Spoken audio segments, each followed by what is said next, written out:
Ating pong wawakasan itong couple na si Aquila Priscilla sa final message ngayong hapon na matatagpuan sa unang Korinto, 1 Corinthians chapter 16 sa verse number 19.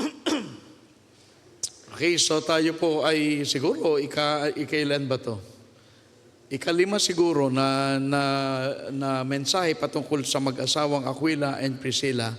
Tayo po ay tumayo at ating babasahin ang isang talata and then tayo po ay mananalangin.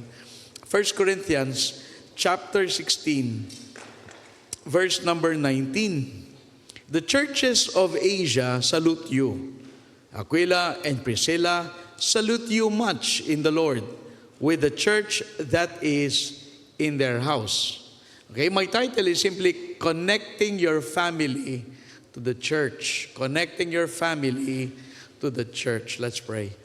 Father in heaven, we are thankful for all the families na bumubuo ng Grace Baptist Church. Kailangan namin, Panginoon, ang lugar na kagaya nito upang sa magitan nito kami po ay sama-sama na nakakapaglikod, nakakapag-aral, nakakapagpalakasan sa isa't isa upang kami ay patuloy mong magamit ang buhay at ang aming patotoo ay maingatan. Salamat po sa mga families, and as we talk about Aquila and Priscilla, sa aming pong final message, we pray that you will be the one to teach us the scriptures at mga aral patungkol sa buhay ng mag-asawa. At ito, Panginoon, ang aming samot-dalangin sa pangalan ni Jesus. Amen. Salamat po, you may be seated. Now, ang tunay na Kristiyano, para sa kanya, ang church ay mahalaga. Para kay tunay na na-save. Mahal mo ang church, no? Pag ikaw ay tunay na naligtas. Kasi siguro, kung kayo'y naligtas, katulad ko, ako'y naturuan sa church bago ako na-save, ako'y nag-attend, tapos naging maliwanag sa akin na ganito pala ang dapat malaman ko, ito dapat gawin ko. So, ang isang Kristiyano, mahal niya ang church ng Panginoon, mahal niya ang head of the church, at mahal din niya ang katawan. Siyempre, ang head ng church natin si Jesus Christ. At ang katawan ay tayo. Tayo, we are the body of Christ.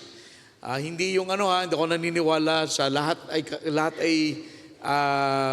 katawan. Tayo'y isang bahagi lang ng katawan. Hindi. I believe tayo mismo, isang katawan tayo ni Kristo. That's what I believe. And importante ang church. Kasi if you can imagine, sa lahat ng bagay na binigay ni Kristo ang buhay niya, sa church na binigay. Sabi niya, He loved the church and gave Himself for it. So kung ang ating Panginoon handang ibigay ang buhay niya para sa church, hindi ka dapat natin mahalin yung church na yun. Kasi ang Diyos nga, minahal niya Di ba? At sa lahat ng bagay na pwedeng itaguyod at itayo ng Panginoong Jesus, nung siya ay nabuhay, walang iba kung hindi siya nagtayo ng ospital, ng orphanage, lahat yun mahalaga. Pero ang tinayo niya, simbahan. And that is why ang simbahan dapat, kung ito'y mahalaga sa Panginoon, dapat mahalaga sa ating lahat. Kasi ito yung katawan ni Kristo. Now, of course, nakalungkot, may mga tao na hindi naman nagpapahalaga sa church. May panambahan, hindi naman nagsisimba. Now, naunawaan ko kung may mga karamdaman. Pero, hindi naman parating may karamdaman Kaya, dapat nagsisimba. Dapat maging priority natin. Kasi pinag-aralan natin yan, sabi sa Hebrews 10:25, forsaking not the assembling of ourselves together as the manner of some is, but exhorting one another even as you see the day approaching. Dapat habang ang Panginoon ay paparating, at syempre paparating, dapat tayo nagpapalakasan sa isa't isa. Now, yung bang ginagawa natin, yun bang ginagawa ng bawat member? May mga member parang hindi nila naintindihan in other words, hindi sila nakakonect. Disconnected sila. Siguro may member tayo, hindi nila alam, may family retreat. Hindi dapat gano'n. Dapat tayo nakakonect. Hindi lang tayo, yung buong pamilya dapat nakakonect. Okay? Now, now, kailangan natin i-connect ang ating pamilya sa church. Bakit? Kasi ang church ang magpapalakas sa ating pamilya. At itong mga pamilya na lumakas, ang nagpapalakas naman sa gawain ng Panginoon. Kasi kung tayo po, mga pamilya no, bumubuo ng gawain, can you imagine, mag-asawa, mga anak, o di, marami tayong, in other words, matibay tayo eh. Kasi parang, meron tayong initial unit, family unit, and then all these family units together ay bumubuo ng simbahan. At kailangan ng church ang mga pamilya at kailangan ng mga pamilya ang gawain ng Diyos. Kasi yan ay very complementary. And I believe this is the way God intended. Layunin ng Diyos na may simbahan para doon matuturuan. Kasi kailangan, paano matututo ang mga anak? Paano matututo ang mga Kristiyano? Kailangan may simbahan na kung saan tayo ay nakakonek at doon tayo lumalago spiritually. As you know, ang buhay natin hindi lang tayo physical being. Tayo ay may spiritual nature sa atin. Na yung spiritual, hindi napapalago na hindi ka nagsisimba. Kailangan magsimba kasi hindi mo maintindihan yung aral. Ako nga, ang tagal ko na nagpapastor. At doon ako mag-aaral. Sunday school pa lang buti yung hindi pa preaching. Pero Sunday school, ang dami kong naiintindihan. Patungkol sa providence ng Panginoon, patungkol sa sari-sari, sovereignty ng yung pagpaplano ng Diyos sa buhay natin. So, tayo dito kailangan natin ng church para tayo ay pare-parehas matuto, lumago, kasama ang buong pamilya. Now, ito si Aquila at Priscilla, parati silang, pag nabanggit sa Bible, sa konteksto ng fellowshipping around God's people. Parating ganon. Pag ito mag-asawa, parating nakakabit sa simbahan. Pagdating mo ng, bigyan ko kayo ng konti example, pagdating mo ng Romans, tuwing babanggitin sila, nasa church. Yung ginagawa nila, Romans 16 verse 3, greet Priscilla and Aquila, my helpers in Christ Jesus, who have for my life laid down their own necks, and to whom not only I give thanks, but also all the churches of the Gentiles. Likewise, greet the church that is in their house. Yung church, nasa bahay nila. At sinasabi ni Paul na itong mag-asawa ay kanyang mga katuwang. So, maganda yun. Ang pamilya ay nai-involve sa church. Hindi ko alam kung may mga anak sila, wala namang nabanggit. Pero, kanina binasa natin sa 1 Corinthians 16:19, parang ito rin yung sinabi na yung gawain ng Panginoon ay nandun sa kanilang bahay. Kaya, itong mag-asawa, talagang every time you read them in the Bible, parating church, talagang malago ang church life. Talagang may church life. At dapat tayo gano'n, meron tayong dapat church life. Meron tayong involvement. If you think about it, malaki ang risk na kanilang, ang meron sa kanila. Kasi noong time na to, ang mga Kristiyano pinapersecute. Para ilagay mo ang gawain ng Diyos sa bahay mo, parang kumbaga sa ngayon naglagay ka ng Shabu Laboratory sa bahay mo, delikado yun. At yun ang ginawa nila. Bakit sila nag-risk? Kasi nga, naintindihan nila ang gawain ng Diyos, mahalaga ang simbahan, kailangan magpatuloy ang simbahan, kaya sila ay, yun ang kanilang ginawa. Now, most churches, during this time, walang mga building. Ang church building ay nagsimula 3rd century. So pagdating mo panahon ni Paul, 100, hanggang namatay si Paul, tapos 100 to 200, walang building. In fact, naligtas nga, ilan na naligtas? 2 preaching, naligtas ay 8,000. Hindi sila kasya paano sila mimit sa mga bahay? Kailangan siguro malaki-laking bahay.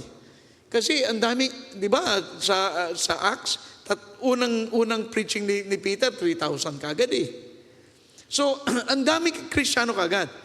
And so, wala namang building, hindi pa uso yung building. Pag binasa natin ng katulad Colossians 4, verse 15. Colossians 4:15, salute the brethren which are in Laodicea and Nymphas and the church which is in their house. Okay, Colossians 4:15. Pagdating mo ng Philemon 2, walang chapter to, Philemon verse 2, and to our beloved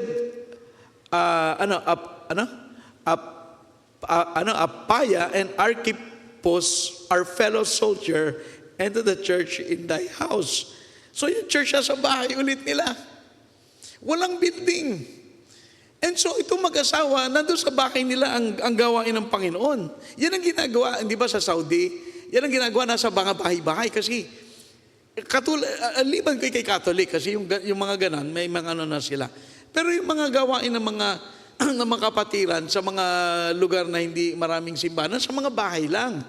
At yun, nasa bahay ni na Aquila and Priscilla.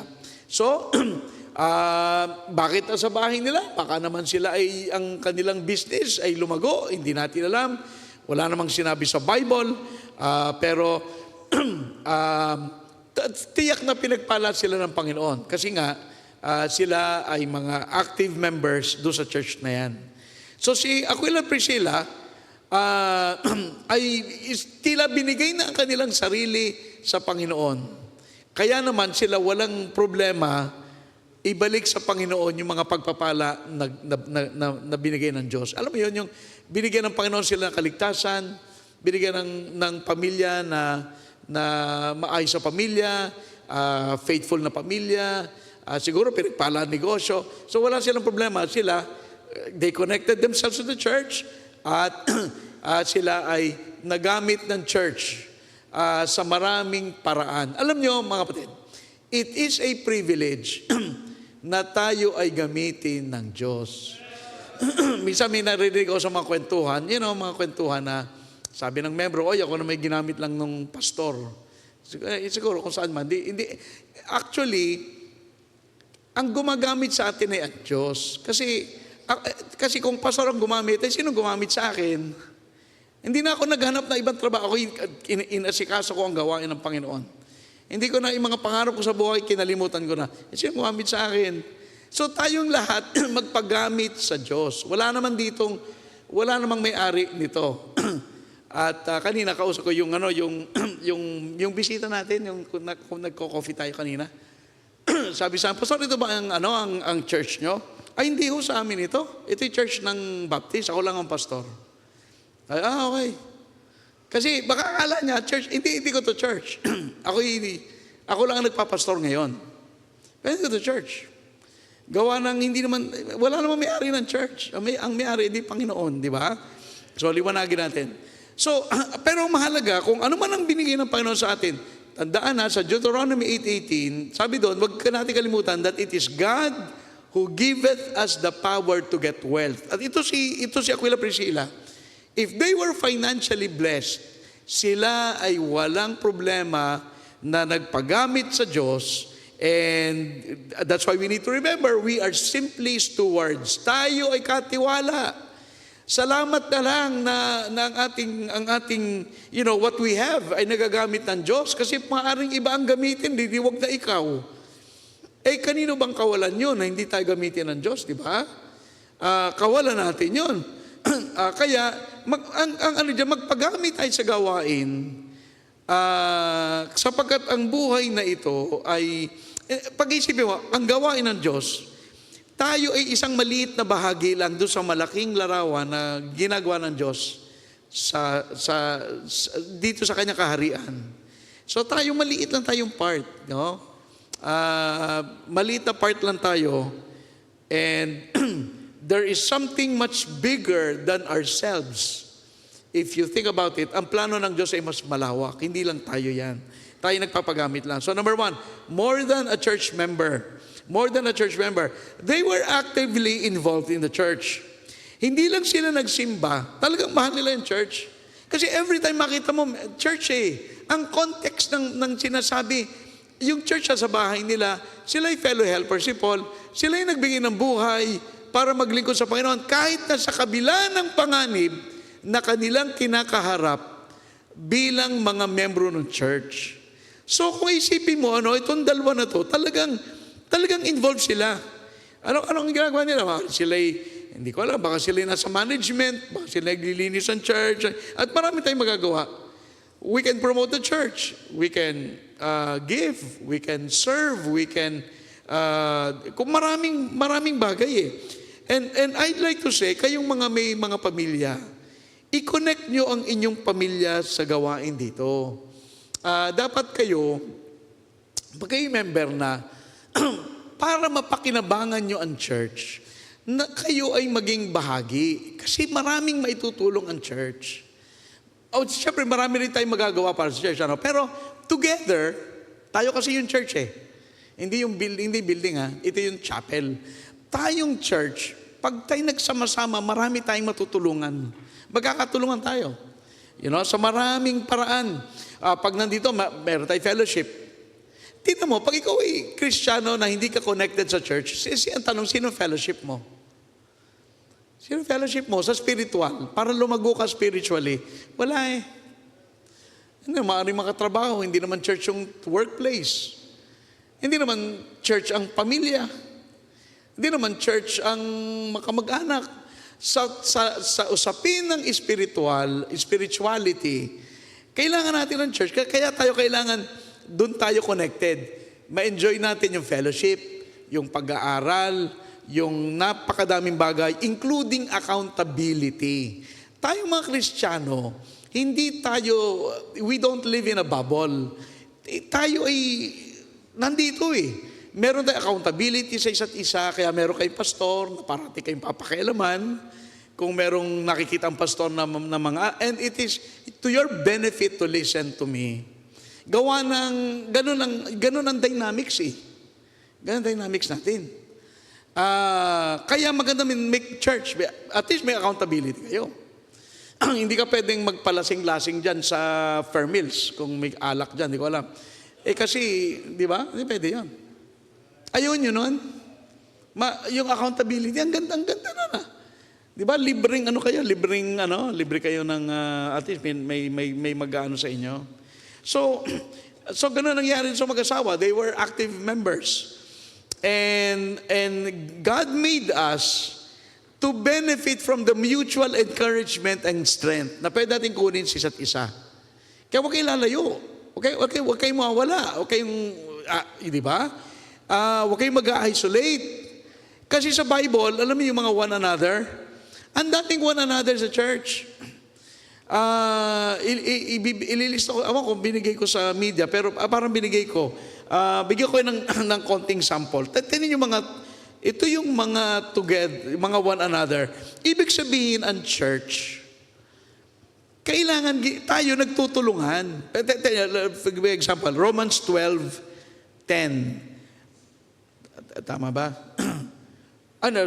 Tama, Romans 12:10. Ang sabi niya, be kindly affection one to another with brotherly love, in honor preferring one another. In other words, magmahalan. At i-prefer yung kapwa. Chapter 13, verse 8, owe no man anything but to love one another. Chapter 15, verse 7, wherefore receive you one another as Christ also received us to the glory of God. Pagdating mo ng Galatians, meron tayo dito Galatians 5. Galatians 5:13. Galatians 5:13. For brethren, you have been called unto liberty, only use not liberty for fornication to the flesh, but by love serve one another. Pagdating mo ng 6:2, bear one another's burden and so fulfill the law of Christ. At marami pang iba. Colossians chapter 3 verse 15, Colossians 3 verse 16, Thessalonica, ang dami. Ang dami mo makikita. So nakita natin, ang turo ni Paul, nasa church tayo ay, yung bang tayo ay tulungan. Mahalin ang bawat isa, tulungan ang bawat isa, paglingkod ng bawat isa, ipanalangin ng bawat isa, tayo ay magkaroon ng ng ganong ugnayan. Saan ka makakakita ng ganon? Di ba? Maraming masyadong relational things na inuutos na kailangan gawin. And as we minister one to another, ang ginagawa ng Panginoon, yung ating mga pamilya ay pinapalakas. Alam nyo, kung pag-aaralan nyo ang buhay ng mga pamilya ng pastor, tingnan nyo ang mga anak. Kung usually sa maturity, sa pananampalataya, ahead sila eh. Bakit? Gawa ng, ando sila eh. Yun ang buhay nila. Now, yung ibang membro, hindi pa sila active, pero yung pamilya ng pastor, talagang naka-engage yun. Ay tingnan nyo yung mga ganyan. Di ba? So, nakita natin sa mag-asawa, ganun sila. Now, you must be a part of the church. Kasi ang church, mahirap naman ikaw mag-one another. Hindi ka naman member. Kristiyano ka, hindi ka naman nagjo-join. You need to, pag ikaw ay na-save, kailangan mag-join ka. Kasi kailangan mo yung accountability, hindi pati, yan ay inuutos ng Diyos. Pag ikaw ay na-save, you need to be a member. Now, syempre, meron dapat, paano yung mga magulang kung hindi ligtas? Dapat ipanalangin, pag-aralan kung papaano.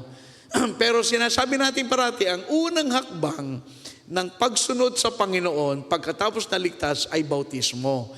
Kasi ang gusto ng Panginoon, ikaw ay kabilong ka. Para meron kang katawan. Saka nakita ng kamay na hindi nakakabit sa katawan. Walang magagawa yung kamay. It will wither and die. So dinisign ng Panginoon na ang simbahan ay tayo ay may magkakaugnay sa isa't isa. Now, ano ibig sabihin ng eklesiya? A called out assembly. Yan ibig sabihin. Yan ay ibig sabihin yung mga tao na nagtipon. Di ba? So yung mga tao na nagtipon. Now, that is why ang live stream ay hindi yan talaga simbahan. Yung may mga tao na nagla-live stream lang, pupunta mamaya dito kay pastor ganyan, mamaya kay pastor ganon, hindi yun talaga ang paraan ng Diyos na simbahan. Gawa ng yung mga tao na pinapakinggan nyo sa online, magkakaiba man yan ng paniniwala. At sila, hindi sila magfe-fellowship. Magkakaiba sila magkakalaban sila, may mga issue sila sa isa't isa. Maraming ganon. Ang pinakamaganda, pipili ka ng church na kung saan ipagpipray mo, Panginoon, i-add mo ako kasi the Lord added daily such as should be saved. So Diyos ang nag-a-add. So ipagpray mo, Lord, saan mo ako i-add? But you need to be added. Because if you are a part of the body, well, as the body grows, ay may mag-grow ka din. Di ba? Kung hindi ka naman connected ron, una, ba't ka magsisimba? Hindi ka naman member. Di ba? Pwede mo isipin, hindi mo magsisimba, hindi mo ako member dyan eh. Oo nga, pero kung ikaw ay ligtas, pa-member ka. Kasi kung hindi ka membro, paano ka lalago? Sinong pastor mo? Paano kung may problema? Kaya yung live stream, yan ay for emergency. Ikaw ay nagkasakit, hindi ka makabangon, sige mag-live stream. Pero, ang live stream ay hindi yan church. Yan church. Kasi ang live stream, walang pastor yan. Walang pastor. Hindi lang yan Ang fellowship at accountability ay hindi na-accomplish from a distance. Ano ba yung mga nakikinig sa akin sa live stream? Anong fellowship ko doon? May fellowship ba kami? Wala. May accountability ba? Wala. Alam niyo na nauso yung, di ba nagka-COVID? May mga pastors, alam ko sa Batangas sabi, okay, pag tayo nag-live stream, gusto ko kayo nakaganito. So, para daw pag nag-zoom ata, hindi ko, paano nga ba yun? Basta sila yung naka-church clothes. Kasi nga, siguro hindi sila nagsimba, hindi sila nag-face-to-face. Hindi kagaya natin. So, nakaganito sila. Kaya hindi ko alam, baka nakapanjama, sa pang-ibaba. Pero hindi ganoon eh. Sabi sa akin ni nung isang pastor, "Pastor, alam mo hindi magkakaigi ang live stream. Kasi pag yung sinaing ay kumulo, hindi maaaring hindi ka titindig at patayin mo yung apoy or something." So hindi talaga ganoon eh. I mean, you have to be here. Kailangan mag-assemble ka with the body because nandun yung fellowship, nandun yung accountability. Kailangan makita ka ng pastor. Di ba? Alam nyo, pag ako narito sa harap at kayo tinitingnan ko, alam nyo kung sinong hinahanap ko? Yung wala. Siguro ganun kaming pastor. Hindi ko alam. Pero pag pastor ka ganun, sabi mo, parang wala si wala si Edison. Sabi, ay, nandun pala. Oh, yan. Yung minsan nandun eh. Okay, alam ko kung sa akin nakaupo. Kasi na-memorize ko na. Tanda ko na kayo. Alam ko yung mga SOG parating nandyan. Kikwentuhan yung mga yan parate. Kasi di ba? Pag nandito, di ba may accountability? Oh. Kailangan yun eh. Paano tayo lalago? So as a member, pag kayo'y naligtas, magpa-member. At pag kayo'y member na, you gather with the church, gather when the church gathers. Pag ang church ay nagtipon, ay sumama ka. Di ba?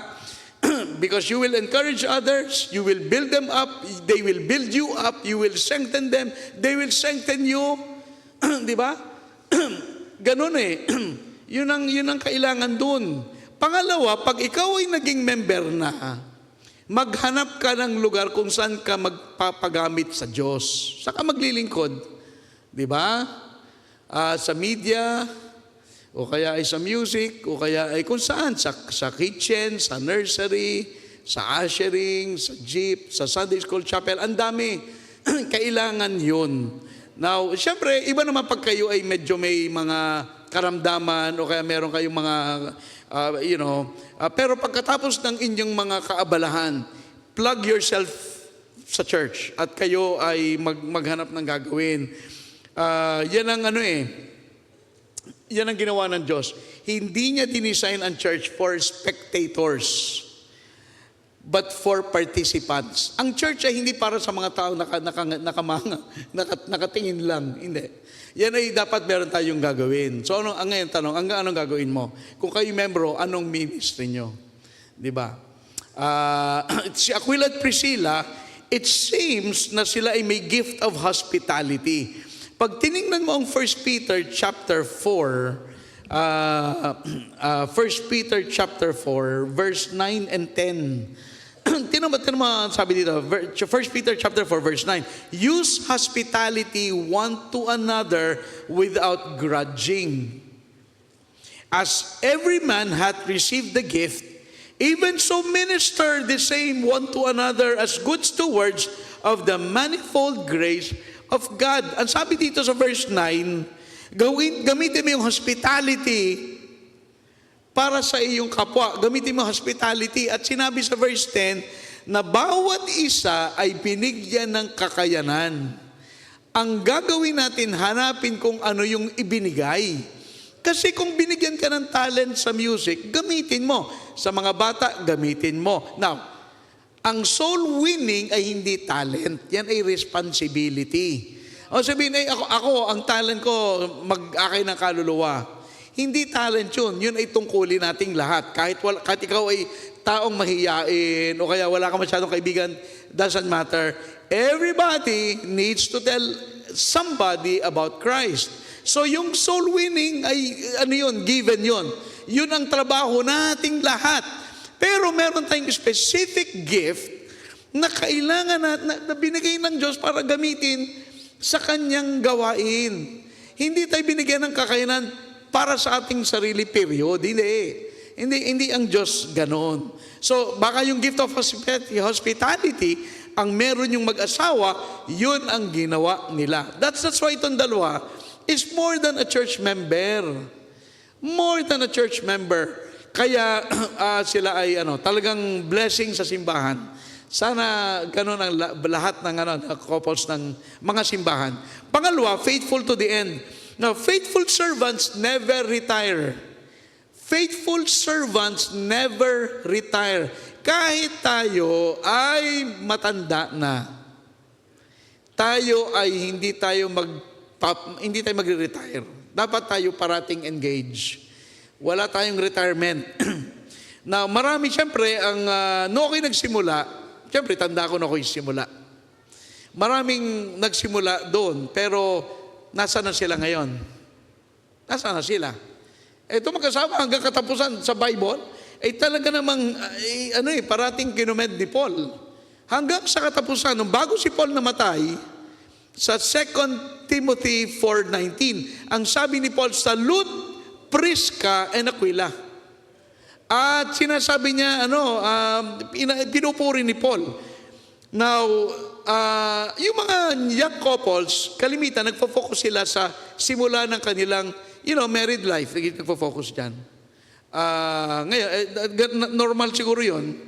But how much consideration have been given to the final years? Na siyempre kayong matagal na kayong married, nung unang kayo bagong kasal, siguro, spend kayo ng time sa inyong dalawa, siguro getting to know pa rin, and adjustment, maraming minsan adjustment sa marriage. Pero nagpo-focus tayo sa, paano yung katapusan? Dapat binibigyan nyo din, huwag kayong mag-retire. Maghanap kayo ng gagawin sa church. Pero again, you cannot serve the church unless you are a member. You need to become a member. And then, maglingkod kayo kasama ang pamilya hanggang wakas, hanggang dumating si Kristo. Alam mo yan ang plano ko. Pag ako wala ko retirement, pag hindi ako nagpapastor, ang plano ko dito pa rin ako O, alam mo kung sino na, hindi ko alam kung sino na, baka si, ano pa ito? Yung anak ni Michael, pag yan ang pastor, ako dito lang ako. Ako'y maggagawa-gawa. Hindi ko talaga maisip ang buhay ko na wala ang church. Pero dapat tayong lahat ganun Now, you cannot decide, listen, you cannot decide how you want to finish. Hindi maaring ikaw ay, retired, kung say retired, ang tag doon? Ikaw ay, yung retirement sa trabaho,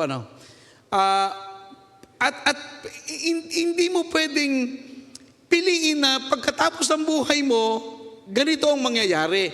Hindi, ginagawa mo yun every day. What you choose every day, ang magsasabi kung ano ang iyong katapusan ng buhay kasi. In other words, wag mong isipin, pag ako ay matanda na, ganito ang buhay ko sa church. Gawin mo, wag mong sabihin. Hindi pwedeng piliin, gusto ko pag ako'y nag-retire sa trabaho, ako ay faithful member, hindi ako na-absent, ako'y tumutulong sa gawain. Hindi mo pwedeng itakda. Gawin, kung hindi, you have to choose that every day. Para mangyari kung anong gusto mong katapusan ng iyong Christian life, you have to choose it every day. Now, again, ang last mention sa mag-asawa na ito, ay 2 Timothy 4, mabasahin ko sa inyo, 2 Timothy 4, 19. Okay, anong sabi ni Paul? 19, salute Prisca, hindi ba Priscilla? Baka yun ay nickname. Okay, Prisca and Aquila and the household of Onesiphorus. Pero dito, ito ang kahulihan na mention ni Paul. Tapos namatay na si Paul. Ano sabi niya sa mag-asawa? Salute. So in other words, maganda ang katapusan na nalalaman natin dito sa mag-asawa kasi sila naman, ginawa nila araw-araw, sila ay nasa gawain, tinuruan si Apollos, lumipat ng Corinth, pumunta ng Rome, bumalik ng Ephesus. So, active sila Now, it appears, yung mag-asawa nasa Ephesus na during this time kasi ang nangyari, sila ay Rome, Corinth, Rome, Ephesus. At sabi nung iba, nung pagbalik nila ng Rome from Corinth, nagkaroon ng persecution na naman. Di takbo sila ng Ephesus. Kaya ang mga Jew, yan ay kawawa, parating pinapersecute. Kaya ang sasabi natin, huwag tayong titigil sa Panginoon hanggat hindi pa ang Panginoon tapos sa atin. Habang may lakas, ay tayo po ay maglingkod. At ang mag-asawa na ito, yun ang kanilang ginawa. Now, Aquila and Priscilla were both faithful. And the most important thing as a Christian sa atin, mga kapatid, ay kung ikaw ay faithful. Di ba? Hindi mahalaga sa akin kung ikaw ay mayaman, ikaw ay matalino, ikaw ay 3 ang PhD, ikaw ay magandang trabaho. Ang mahalaga sa akin, ikaw ba ay faithful? Kasi magaling ka nga, di ka naman nagagamit. O paano? Di ba? Gagamitin ka nung iyong di ba? Nung kung saan ka nagtatrabaho. Pero yun lang. Maganda, gusto natin lahat tayong namatay na tayo'y tapat sa Diyos. Kasi yun naman ang sabi, di ba? The good and faithful servant. Yun ang ating gustong masabi ng Panginoon pagharap natin sa Kanya. After 15 years, nakilala ni Paul ang mag-asawang ito, ay sila ay tapat pa rin sa Panginoon. Imagine 15 taon, ang simbahan ay nasa kanilang bahay. At ang panganib ay parating naroroon. Ay sila ay pag lumipat si Paul, kasama nila si Paul. But there were times na hindi naman sila sumama sa lahat ng lakad. Nung bumalik si Paul sa Rome, hindi naman sila bumalik kasama ni Paul. Pero hindi natin alam kung ano ba ang talents or abilities nila. Hindi natin alam talaga nga bang pinagpala ang negosyo nila. Pero isa lang ang nabagay na nalalaman natin dito sa mag-asawa. They were both faithful. Yun lang. They were both faithful. And that is a lot. That is a lot.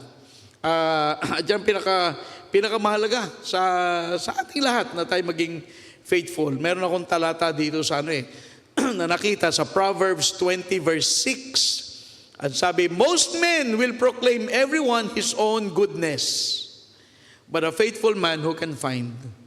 Lahat tayo nagpapaka, ako'y magaling, but a faithful man who can find. Okay, and God is looking for faithful men and women. And finally, the stark contrast. Malaki ang pagkakaiba ng mag-asawang ito kay Ananias at Sapphira.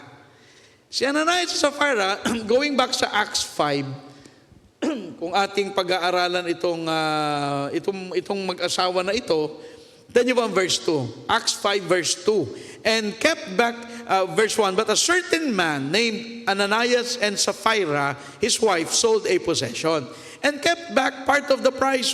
His wife also being privy to it and brought a certain part and laid it at the apostles' feet. But Peter said, Ananias, why had Satan filled thine heart to lie to the Holy Ghost and to keep back part of the price of the land? Alam nyo, during this time, ang mga mananampalataya ay hindi to communism sila ay nag-contribute para sa gawain. At kung ikaw ay may lupa, as the Lord leads you to donate that land, yung ginagawa nila. Tama yun, kung anong sabi ng Panginoon. Ngayon, meron silang opportunity na makatulong sa church ng Jerusalem, kung saan sila member. Pero ang ginawa nila, nagsinungaling, nandaya, inalaw nilang matukso ng jablo, and sabi doon, they kept back. They were tempted. And it says, so verse 9, sabi dito, and Peter said unto her, how is it that you have agreed together to tempt the Spirit of the Lord? Now, ang contrast nitong si Ananias at Sapphira kay Aquila at Priscilla, si Aquila at Priscilla, it was a life of giving and sharing and serving and kept back nothing. Lahat ng kanilang buhay ay pinagamit sa Diyos at yun naman talaga dapat ang ating gawin. Kasi kaya tayo binigyan para tayo ay pakinabangan ng Diyos sa kanyang di ba? Sa kanyang for His glory and honor. And itong kaya it's stark contrast, talaga malayo. Ang Ananias at Sapphira makasarili, ang Aquila at Priscilla mapagbigay. Listen, hindi ka maaring magbigay sa Diyos at nalugi ka sa pagbibigay mo. Okay? Pag hindi ka nagbigay, ikaw malulugi. Kasi, siyempre, and then Romans 16:4, alam mo, ang dinala ni Aquila Priscilla sa kanilang sarili, puro papuri. Nagpapasalamat ang mga churches, sabi ni Paul, sa inyong mag-asawa. Na sana'y ganon, Sana'y ganon. So ang aking final thought is, put God first in your family. Make a conscious decision na ang Panginoon sa tahanang ito ay uunahin ko. Lalo kayong mga tatay, kayong decision maker. Alam ba, meron tayong family retreat. Hindi na ba naman kayo sasama? Paso wala kaming pera. Hindi ko alam, mangutang ka. O kaya humiram ka sa kapatid mo or something. Kasi kailangan to di ba, ito na nga ang culmination ng ating mga pag-aaral. Kaya tiyakin nyo na kayo, di ba? Put God first. Kasi nahuhuli ang Panginoon Sa lahat ng ginagawa, ano sabi ni Joshua? As for me and my house, we will serve the Lord. So Joshua made a decision for the family. And let me tell you, your children must also make that decision. Pero siyempre, nasa magulang yan. Pag magulang nyo, dapat turuan kayo, i-encourage kayo. For the most part, nakakaya. May mga bata talagang mahirap, di ba? Mahirap turuan. Pero for the most part, kapag na-train ng magulang ang kanyang mga anak, kaya lalo ang palad ng mga anak nyo maliliit pa. Ang palad nyo, kasi may church na kayo kaagad. No, kayo nagkaroon ng church, 23 na ako. So lahat ng mali, hindi ko na makokorek. Nandun na yun sa past. Wala na, yun na Kayo hindi. Kayo simula maliliit pa, makokorek nyo na yan. Actually, listen, sa buhay natin, ano bang mahalaga? Di ba yung relasyon natin sa Diyos? Kasi ba tayo namatay? Wala tayong dadaling, yung mga diploma natin, dito yung iwan sa lupa. Yung ating mga bank account, lupa, titulo, mga sasakyan, magandang bahay, posisyon, lahat iiwan. So, wag nating kalimutan, ang ating pamilya, i-connect natin sa church. At again, yung mag-asawa, hindi ko, kung may anak ba yun, wala naman sinabi. I-connect natin sa church. Mga magulang yan, itrabaho nyo, ha? Tingnan nyo mga anak nyo. Tingnan nyo ang kanilang, di ba? Kung ako, may envelope dyan Minsan sabi ko, anak, akin ang envelope mo. Ikaw ba'y nagbibigay? Kung ako lang, ako'y ganun. Tuturo, at kung hindi, ganito yan. Ganito ang paglalagay ng dyan. Turuan nyo. Kasi, kanino matututo yan? Sa inyo. Pag hindi nyo tinuruan, pag hindi nyo kine-check, ay wala. Wala mag-check. Ako kine-check ko Kasi alam nyo, every Sunday night, mayroon akong report, magkano binigay ng bawat isa. So, pinapadala sa akin nakikita ko. Pero okay naman. Okay naman. Ano ko lang ay, make sure tayo maging tapat hanggang wakas. Yung mga pamilya nyo, nyo sa church, isama nyo sa mga programa, may family retreat, may ambagan, gawa ng paraan. At isama para sila.